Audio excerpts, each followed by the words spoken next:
രാഹുൽ മാങ്കൂട്ടത്തിന് പകരം യൂത്ത് കോൺഗ്രസിൻ്റെ പുതിയ അധ്യക്ഷൻ ആരാകുമെന്ന കാര്യത്തിൽ സാധാരണ പോലെ പാർട്ടിക്കുള്ളിൽ തർക്കം രൂക്ഷമാണ്. പല മുതിർന്ന നേതാക്കളും പേരുകൾ നിർദ്ദേശിക്കുന്നത് കൊണ്ട് തന്നെ ഒരു തീരുമാനത്തിലേക്ക് എത്താൻ ഇതുവരെ ആയിട്ടില്ല.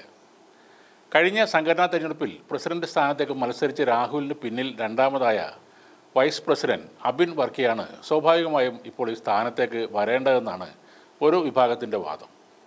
എന്നാൽ സംസ്ഥാന കമ്മിറ്റി ഗ്രൂപ്പിൽ ഉൾപ്പെടെ അബിൻ വർക്കിക്ക് എതിരായി പോസ്റ്റുകൾ വരുന്നുണ്ട്. ഇത്തരം പോസ്റ്റുകൾക്ക് പിന്നിൽ രാഹുൽ അനുകൂലികളാണ് ഉള്ളത്. ബിനു ചുള്ളിയിലിനെ സംസ്ഥാന അധ്യക്ഷനാക്കാനുള്ള ശ്രമം നടത്തുന്നത് KC വേണുഗോപാലാണ്. എന്നാൽ സംഘടനാ തെരഞ്ഞെടുപ്പിൽ മത്സരിച്ച് ഭാരവാഹികളായവരുടെ തലപ്പത്ത് തെരഞ്ഞെടുപ്പിൽ മത്സരിക്കാത്ത ആളായ ബിനു ചുള്ളിയിലിനെ നിയമിക്കാനുള്ള തീരുമാനം അംഗീകരിക്കില്ലെന്നാണ് ഒരു വിഭാഗം പറയുന്നത്.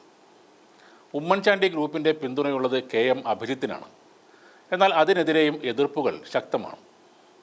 തർക്കം ശക്തമായതോടെ JS അഖിലിൻ്റെ അടക്കമുള്ള പല പേരുകളും ചിലർ നിർദ്ദേശിക്കുന്നുണ്ട്. അതിനിടെ ഒരു വനിതയെ സംസ്ഥാന അധ്യക്ഷയാക്കി ഇപ്പോഴുള്ള നാണക്കേട് പരിഹരിക്കണമെന്ന ആവശ്യവും ഉയർന്നിട്ടുണ്ട്. അതിനിടെ രാഹുൽ മാങ്കൂട്ടത്തിൽ MLA-ക്കെതിരെ കഴിഞ്ഞ ദിവസം കോഴികളുമായി മഹിളാ മോർച്ച പ്രവർത്തകർ നടത്തിയ പ്രതിഷേധത്തിനെതിരെ പരാതി വന്നിട്ടുണ്ട്. ഈ പ്രതിഷേധത്തിനായി കൊണ്ടുവന്ന കോഴി ചത്തതിനെ തുടർന്നാണ് മൃഗസംരക്ഷണ വകുപ്പിനും അനിമൽ വെൽഫെയർ ബോർഡിനും പരാതി ലഭിച്ചത്. പാലക്കാട് MLA ഓഫീസിലേക്ക് നടത്തിയ പ്രതിഷേധ മാർച്ചിനിടെയാണ് ഈ കോഴി ചത്തത്. ഇതിനെ തുടർന്ന് ഹരിദാസ് മച്ചിങ്ങലാണ് പരാതി നൽകിയത്.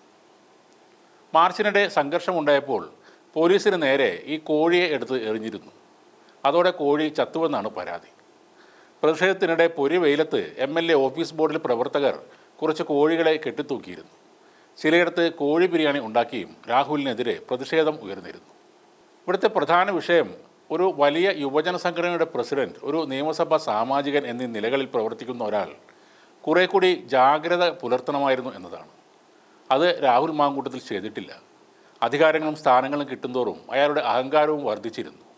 എന്ത് ചെയ്താലും ആരും ഒന്നും ചോദിക്കില്ലെന്ന മനോഭാവമാണ് അയാൾക്കുണ്ടായിരുന്നത്. അതാണ് who cares, I don't care എന്നീ വാക്കുകളിലൂടെ പുറത്തു വരുന്നത്. ഈ വിഷയത്തിൽ മാധ്യമങ്ങൾക്ക് മുന്നിൽ വന്ന് നിൽക്കുമ്പോഴും അയാൾ അത് കാണിക്കുന്നുണ്ട്. ആ ധാർഷ്ട്യം പോയിട്ടില്ല.